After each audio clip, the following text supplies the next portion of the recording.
Bismillahirrahmanirrahim. Alhamdulillah, alhamdulillahilladzi ja'ala at-ta'ati anwa'a wa waqata laha awqata fadlan min rahmatan minhu wa fadla. Ashhadu an la ilaha illallah wahdahu la syarika lahu fima dabbara wa qadha. وأشهد أن سيدنا محمدا عبده ورسوله إلى الأمة جميعا. اللهم صل وسلم وبارك على سيد المرسلين والأنبياء وإمام المتقين والأصفياء سيدنا مولانا محمد النبي الرحمة والهدى وعلى آله وصحبه النجماء وذريته وأتباعه الصلحاء. أما بعد. Yang kita hormati dan kita muliakan para habaib dan alim ulama, para muhibbin, hadirin hadirat rahimakumullah. Pertama-tama kita panjatkan syukur yang setinggi-tingginya kehadirat Allah Subhanahu wa taala, yang mana dengan taufik dan hidayah serta inayahnya kita malam ini kembali bertemu, berkumpul di majelis yang penuh dengan berkah dan rahmat ini. Salawat dan salam keharibaan junjungan kita, kekasih Allah Nabi besar Muhammad sallallahu alaihi wasallam, dan seluruh keluarga, sahabat dan zuriat serta pengikut beliau sampai hari akhir nanti. Para muhibbin rahimakumullah, Al-hikmatul khamisata asyarata ba'dal mi'ah minal hikamil ataiyah.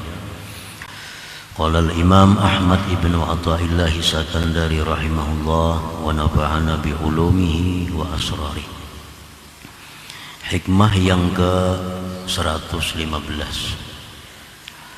dari Al-Hikam, berkata pengarang Imam Ahmad bin Athaillah As-Sakandari rahimahullah, lamma alimal haqqu minka wujudal malal lawana lakat ta'at wa alima ma fika min wujudis syawahi fahajaraha alaika fi ba'dil awqat liyakuna hammuka iqamatas salah la wujudas salah fama kullu musallin mukim.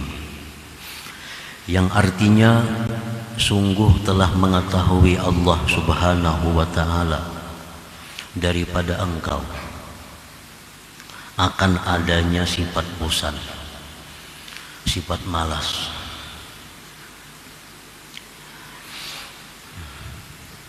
Maka Allah mewarnai bagi engkau bentuk-bentuk ketaatan,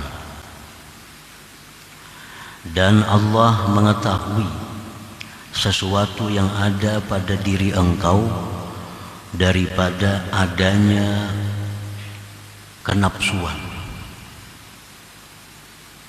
Maka dia cegah itu taat atas engkau pada sebahagian waktu, supaya adalah yang engkau pentingkan itu mendirikan salat, bukan hanya sekedar adanya salat. Maka tidaklah tiap-tiap orang yang sembahyang, maka tidaklah tiap-tiap orang yang salat mukim bisa mendirikan salat itu. Nah, itulah makna dari hikmah yang ke-115 ini. Ni'matani azimatani an'amallahu bihima ala abdi. Ada dua nikmat yang besar yang Allah berikan, dua nikmat itu atas hambanya, atas kita semua. Nikmat yang besar itu yang pertama adalah al-ula tanwi'ut ta'at.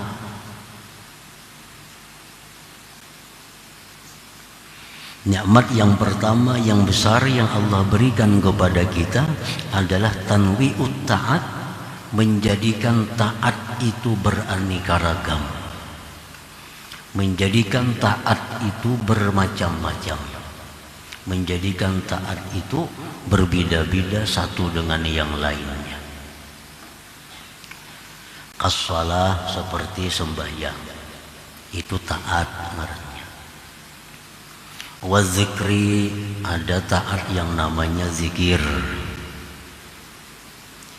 Wa tilawatil Quran, ada taat itu namanya tilawatil Quran, membaca Al-Quran. Wassalati ala Nabi sallallahu alaihi wasallam, dan ada pula taat itu rupanya bentuknya salawat atas Nabi sallallahu alaihi wasallam. Wa gairiha, dan selainnya. Jadi itu merupakan nikmat yang besar Allah berikan kepada kita, bahwa taat itu bermacam-macam. Liyastakhiffaha wa yastahliha, supaya kita ini menjadi ringan, supaya kita ini menjadi manis melakukan taat itu. Ditanakulin, dengan berpindah min ta'atin ila ta'atin, dari satu taat kepada taat yang lain. Nah, kita baca zikir, kayaknya kita baca pulang salawat, nah berpindah baca lagi tasbih, lalu kita semakin inting dan ada rasa kenikmatan dalam perpindahan dari satu taat kepada taat yang lain itu. Nah, itu nikmat Allah yang mungkin belum pernah kita ketahui bahwa itu nikmat, dan belum kita syukuri nikmat itu.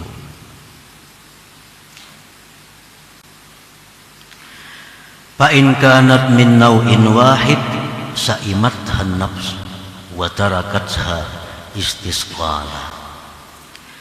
Maka jika adalah taat itu satu macam, andai kata taat itu semacam aja, niscaya bosan akan dia oleh nafsu kita dan meninggalkannya karena merasa berat. Nyakanya amalan itu semacam aja ada, berupa la ilaha illallah aja, kada ada lain, kada ada amalan, kada ada salawat, kada ada tasbih, kada ada istighfar, kada ada salat, kada ada apa. Amalan cuma Allah mengulahkan sebuting aja, Allah mengulahkan satu aja, zikir misalnya. Nah, akhirnya jadi bosan. Bisukan pagi itu juga dibaca, sore itu juga dibaca, malam yang itu juga dibaca. Akhirnya kita bosan. Bila mana bosan, otomatis kita meninggalkannya. Nah, jadi itu nikmatnya, itu anugerah Allah yang besar kepada kita.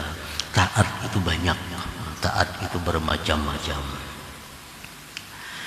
Lianna sya'na nafs an la taduma ala halin wahid, karena keadaan nafsu itu dia tidak kekal atas satu keadaan. Nafsu ini paling kada ketujuh semacam aja kada ketujuh. Apakah kada ketujuh nafsu itu kalau semacam aja. Misal kita berisi pakaian putih-putih aja kada mau nafsu. Masih ada hendak hijau, ada hendak hitam. Pokoknya nafsu kita kada mau satu keadaan. Ala taral insana idza dawama ala ta'amin wahid tas'amuhu nafsu. Adakah tidak engkau lihat manusia itu bila mana dia mengekali atas satu macam makanan, maka bosan akan dia nafsunya. Hari-hari itu aja makanannya, tentu kita bosan. Dan ini terjadi zaman Banu Israel. Padahal makanan ini makanan surga, al-man was-salwa, yang diberikan Allah kepada Banu Israel. Ini makanan yang istimewa, al-man was-salwa. Tiap hari dikirim dari langit makanan yang tidak ada dalam dunia.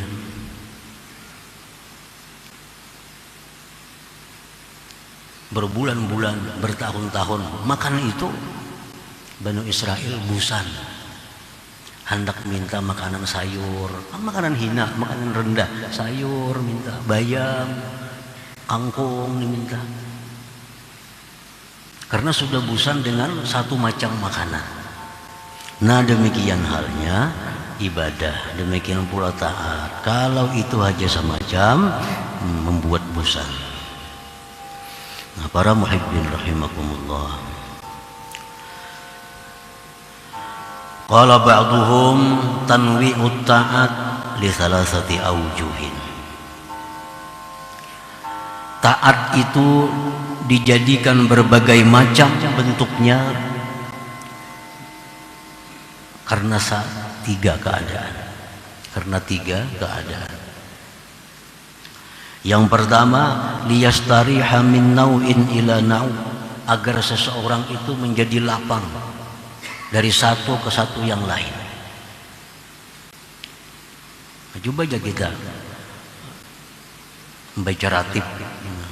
Ratib itu senang dibaca karena berpindah-pindah, dari istighfar pindah ke salawat, pindah ke subhanallah bihamdi, subhanallah walhamdulillah wala ilaha illallah wallahu akbar, pindah lagi wala haula wala quwata, berpindah-pindah. Jadi ratib itu jadi rasa inting dibaca.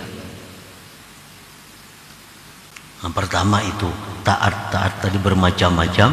Yang pertama supaya kita lapang.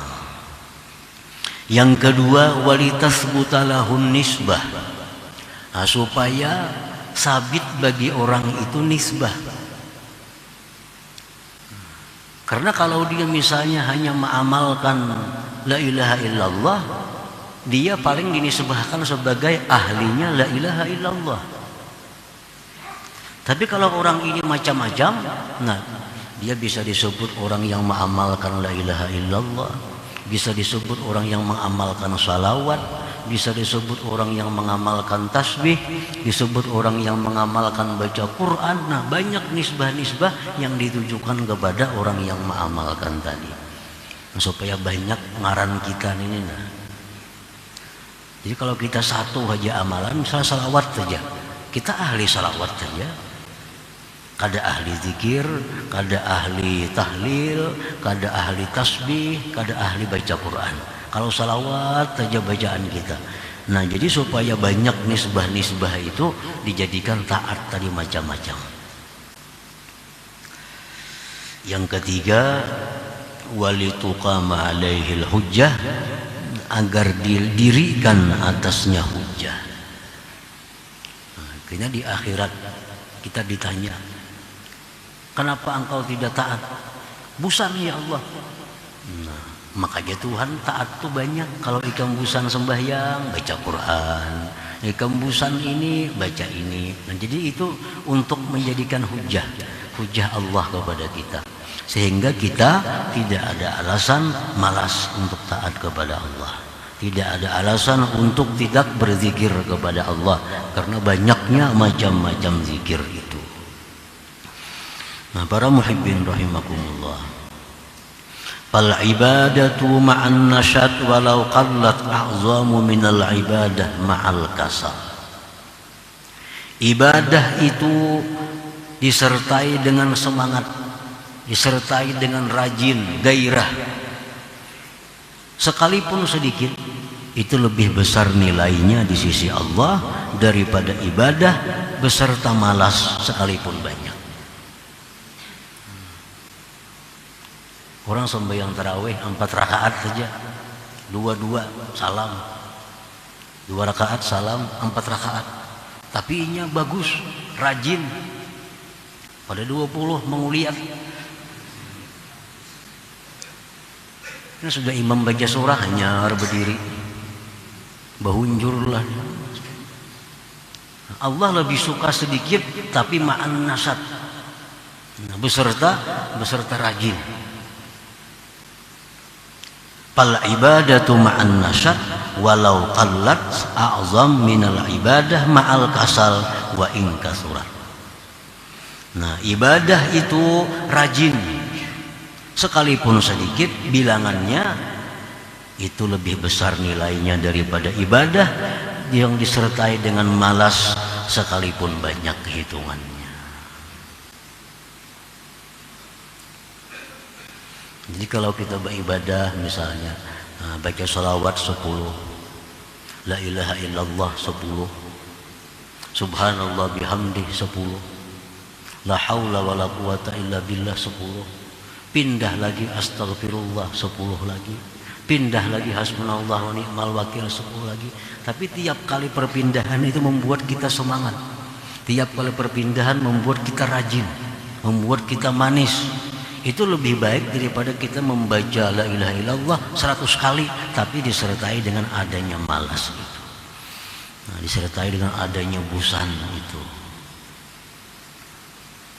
Li'anna al-ibrata laysat bi kasratil his wa innamal ibratu bi wujudil ma'na.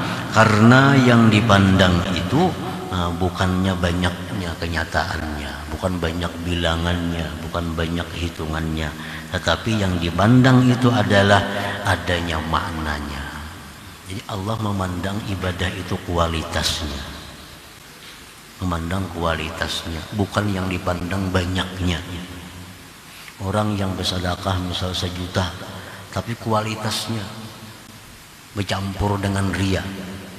Allah lebih suka orang beribadah bersedekah 100.000 tapi dengan murni karena Allah. Allah kada pandang jumlah rupiahnya, tapi yang dipandang Allah kualitas itu. Nah, sama halnya dengan bacaan-bacaan tadi. Kalaunya banyak rajin itu lebih disukai Allah lagi. Banyak tapi kada berubah rajinnya, kada berubah semangatnya, bahkan makin banyak makin semangat, nah itu paling disukai Allah. Yang jadi pilihan ini jikalau banyak tapi malas, nah lebih baik sedikit tapi semangatnya ada. Nah, para muhibbin rahimakumullah, jadi itu nikmat yang pertama yang besar yang diberikan Allah subhanahu wa ta'ala kepada kita.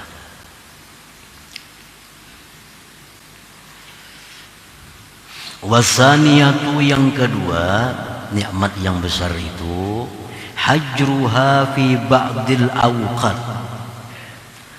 Allah melarang taat pada sebagian waktu. Ada taat-taat tertentu yang dilarang Allah melakukannya pada waktu-waktu tertentu. Fa innal fara'idha yamtani'u fi'luha fi ghairi awqatihal mahdudah.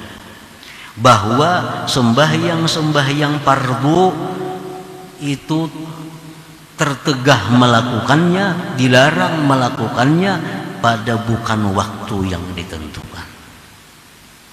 Sembahyang fardu subuh cuma ada berapa waktunya? Misalnya dari mulai jam 5 kurang 15 menit sampai jam 6. Itu aja waktu yang boleh kita melakukan subuh. Berdahulu kada boleh, walaupun kita kehandakan, kerajinan, kada kawa. Kada kawa. Allah melarang. Puasa Ramadan contohnya ini cuma 1 bulan. 1 bulan. Di luar pada bulan itu Allah melarang kita puasa Ramadan kecuali membayar qadaan. Wan nawafilu yamtani'u fi'luha bi waqtil karahah. Yang sunat-sunat daripada sembahyang terlarang memperbuatnya, tertegah memperbuatnya pada waktu karahah. Nah, pada waktu istiwa Allah melarang kita sembahyang. Pada waktu tenggelam matahari Allah melarang kita sembahyang. Pada waktu antara asar sampai maghrib Allah melarang kita sembahyang sunat, kecuali sunat-sunat tertentu yang dibolehkan. Nah, Allah melarang ini itu merupakan nikmatnya kepada kita. Nikmatnya kepada kita. Tujuannya apa? Li'alla yahsula minka syarahun, agar tidak ada daripada engkau itu kenapsuan. Kenapsuan. Fayajurruka ila taksir, kalau kita beribadah itu kenapsuan, itu membawa kepada kekurangan. Mungkin kurang jadinya. Terlalu bersemangat. Nah, apa aja bila terlalu bersemangat itu kada menuntung. Apa aja yang bila kenapsuan itu kada menuntung. Kenapsuan. Orang kenapsuan hendak memakan, nukar makanan ini, nukar makanan ini, makannya kada samuan, kada habis tuh, kada menuntung, kada. Nafsunya makan. Nah, sama orang kenapsuan nak sembahyang, kada tahu waktu makruh sembahyang, kada tahu waktu haram sembahyang. Paling lawas setahun bisa kada bersembayangan lagi nya. Paling lawas setahun. Karena apa? Karena busan. Jadi Allah Subhanahu wa ta'ala dengan rahmatnya, dengan anugerahnya, Allah jadikan sembahyang itu ada waktu-waktu tertentu, di mana kita disuruh, di mana kita dibenci, di mana kita dilarang untuk melakukannya. Fayajurruka ila taksir awit tarki min awit tarki fiha, itu membawa, menarik kepada engkau kepada taksir, atau meninggalkan pada sembahyang itu, pada taat itu. Nah, walidzalika ayyana laha awqatan tuqi'u fiha wa awqatan la tuqi'u fiha. Oleh karena demikian Allah menentukan bagi taat itu waktu-waktunya, yang kau jatuhkan taat pada waktu itu, dan waktu-waktu yang tidak boleh kau jatuhkan taat pada waktu itu. Nah, ini nikmat yang kedua yang diberikan Allah Subhanahu wa ta'ala kepada kita. Nah, para muhibbin rahimakumullah, jadi cucuk artinya apa yang difirmankan Allah, wa in ta'uddu ni'matallah la tuhsuha. Jika engkau mau menghitung nikmat Allah, kada bisa menghinggai. Kita ini kenal cuma nikmat itu makanan, nikmat itu duit, nikmat itu hal-hal yang sifatnya demikian. Padahal sangat banyak nikmat-nikmat Allah yang kita rasakan tanpa kita sadari bahwa itu adalah nikmat. Nah, oleh karena itu sebahagian ulama sufi mengatakan hakikatus syukri, hakikat syukur itu adalah i'tiraful ajzi ani syukri, mengaku lemah daripada bersyukur. Nah, hakikat syukur itu adalah mengakui lemah, kada mampu bersyukur. Kenapa sebabnya? Karena banyak nikmat yang kita kada ketahui pada diri kita, dan kita kada bisa mensyukurinya karena kada tahu bahwa itu nikmat. Yang kita syukuri, yang kita ketahui itu adalah nikmat.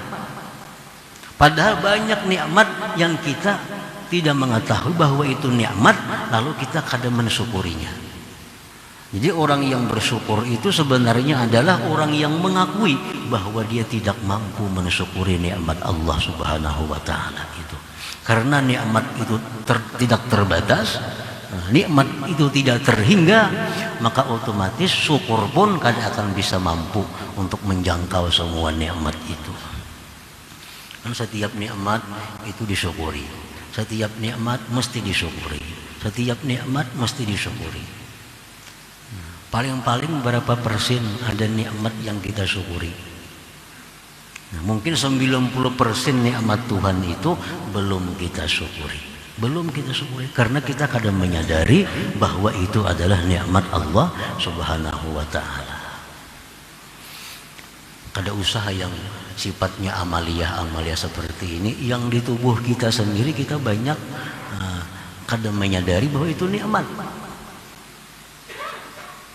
Di tubuh kita ada bulu, kita kira itu ada apa-apa, padahal itu nikmat Allah. Mungkin fungsinya ini, bulu ini fungsinya ini, kita kada tahu kegunaannya. Nah, makanya kita kada pernah bersyukur atas bulu yang diberikan Allah. Biasalah kada bisa, karena kita kada tahu bahwa bulu itu adalah nikmat dari Allah. Bulu hidung itu nikmat daripada Allah, kita kada tahu. Oleh karena itu kita kada pernah bersyukur atas bulu hidung yang diberikan Allah. Nah, jadi syukur itu kada mampu karena kebanyakan nikmat yang diberikan Allah Subhanahu wa taala. Nah, oleh karena itu dalam sebuah hadis kudusi disebutkan orang-orang yang sudah kedudukannya tinggi jangan merasa aman dari Allah. Karena kalau Allah menghitung pasti kalian akan masuk ke dalam neraka.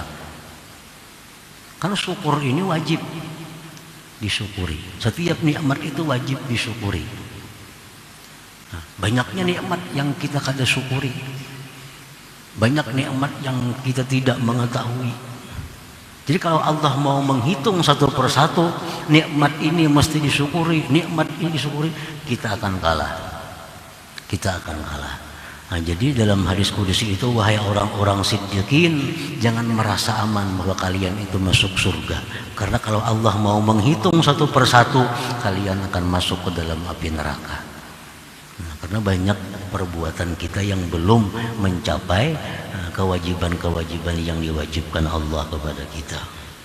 Nah, para muhibbin rahimakumullah. Fa in kana al-malalu aw syarahu waqi'aini fis shalah lam yakunil ati biha muqiman lis shalah bal fa'ilas shalah. Jikalau malas atau kenapsuan tadi jatuh keduanya pada sembahyang, kita sembahyang malas sembahyang, atau kita sembahyang kenapsuan terburu-buru, maka tidaklah orang yang melaksanakan sembahyang itu disebut muqimus shalah, menegakkan salat. Paling-paling disebut melaksanakan salat. Karena ada perbedaan antara orang yang melaksanakan salat dengan orang yang mendirikan salat. Itu ada perbedaan. Setiap orang yang mendirikan salat pasti melaksanakan salat. Setiap orang yang melaksanakan salat belum tentu bisa menegakkan mendirikan salat itu. Nah, tadi fama kullu musallin mukim, maka tidaklah tiap-tiap orang yang sembahyang itu disebut mendirikan salat. Nah, para muhibbin rahimakumullah, kalau kita sembahyang disertai malas, itu pasti kada akan bisa menegakkan salat. Paling hanya disebut inya sembahyang, paling disebut hanya dia salat, tapi tidak bisa disebut dia mendirikan salat karena ada malas. Orang yang terburu-buru sembahyang, orang yang kenapsuan sembahyang, kada akan bisa disebut menegakkan salat, mendirikan salat. Paling bisa disebut dia orang yang salat saja. Itu dia kayak kita bulan puasa, imam tarawih, di belakang nih mau rak pinggang, bahunjur, macam-macam. Ini bila imam dah parak rokok hanya Allahu Akbar. Saperapat Fatihah 4 rukuk, imam menanggung kan ada babane. Ini malas. Nah, orang ini sembahyang ngarannya, tapi kada bisa disebut mendirikan sembahyang, kada bisa disebut menegakkan salat. Wal haqqu ya'muru bi iqamis shalah la bi fi'liha, sedangkan Allah memerintahkan mendirikan salat. Allah tidak menyuruh kita melaksanakan salat. Allah menyuruh mendirikan salat. Dalam Al-Quran Allah berfirman, aqimis salat, tegakkan salat itu. Nah, Allah tidak mewahyukan salli, sembahyang kamu, ada macam itu. Tapi Allah aqimis salat, dirikan salat. Ada perbedaan antara salli dengan aqimis salat. Kalau salli itu biasanya diancam oleh Allah. Fawailul lil musallin, celaka orang-orang yang sembahyang itu. Nah, kalau kita sembahyang aja kita masih dicela Allah, masih dikatakan celaka. Fawailul lil musallin. Oleh karena itu Allah tidak menyuruh kita sembahyang, tapi dirikan sembahyang, dirikan salat. Nah, kalau ada perasaan malas, ada perasaan bosan, ada kenapsuan, kita kada akan bisa mendirikan salat itu. Wa qala fi hikayatin an Ibrahim alaihi salam, Allah berfirman dalam Al-Qur'an menceritakan Nabi Ibrahim.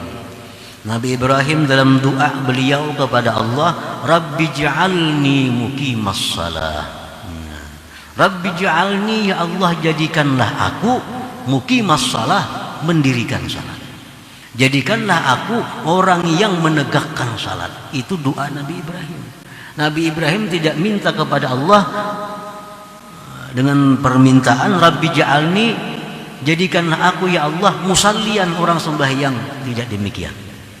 Tapi Nabi Ibrahim minta kepada Allah, Rabbi ja'alni muqimas shalah.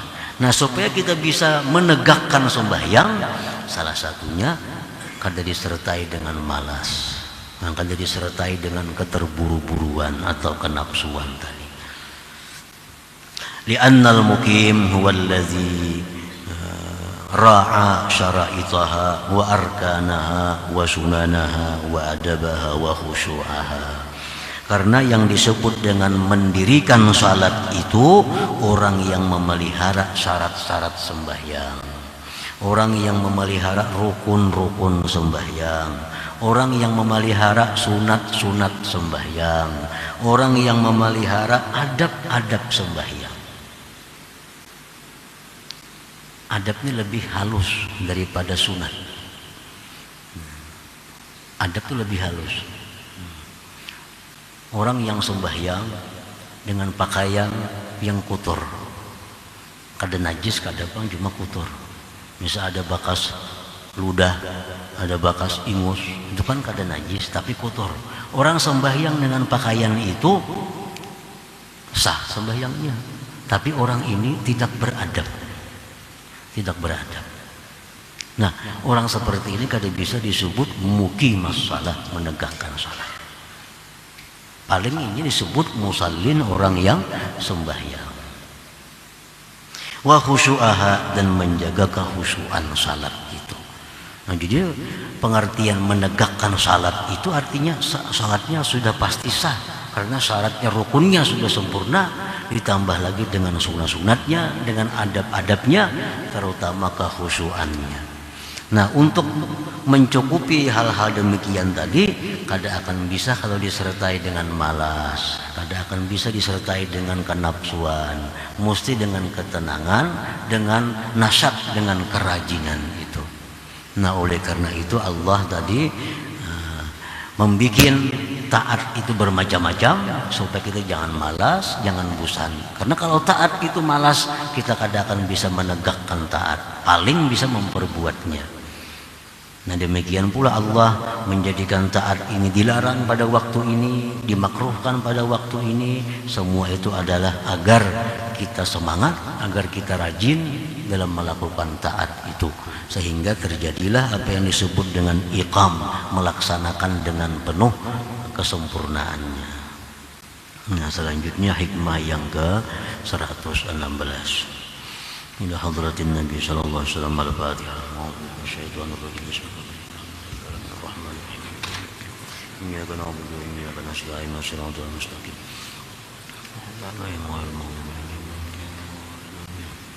Ya Allah biha, ya Allah biha, ya Allah biha husnul khatimah. Ya Allah biha, ya Allah biha, ya Allah biha husnul khatimah. Ya Allah biha, الله بها الله بحسن الخاتمة. فيا أيها الرجل منه شفاعة صلوا عليه سلموا تسليما. اللهم صل وسلم